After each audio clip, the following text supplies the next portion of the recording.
नमस्कार YouTube family. तर big boss Marathi 5 चालू झालेला आहे आणि रितेश देशमुख सर खूप चांगलं होस्टिंग करत आहे.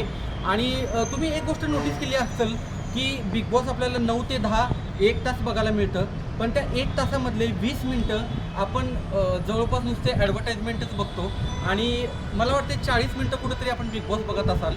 आणि दुसरी गोष्ट तुम्ही नोटीस केली का, जसं बिग बॉस हिंदीमध्ये त्यांनी लाईव्ह स्ट्रीमिंग केलेलं जिओ ॲपवर, तर तुम्हाला नाही वाटत का फ्रेंड्स की मराठी बिग बॉस त्यांनी 24 तास जिओ सिनेमा ॲपवर लाईव्ह स्ट्रीमिंग करायला पाहिजे. आपल्याला म्हणजे जे कंटेस्टंट आहे बिग बॉसमधले मराठी, प्रत्येकाचा स्वभाव कसे आहे, ते दिवसभर काय करतात हे नेमकं बघायला उत्सुकता वाटत नाही का? तर मला असं वाटतं की प्लीज मी रिक्वेस्ट करतो बिग बॉस मेकर्सला की तुम्ही प्लीज जिओ सिनेमा ॲपवर बिग बॉस लाईव्ह स्ट्रीम लवकर चालू करा आणि बिग बॉस एन्जॉय करा. नमस्कार.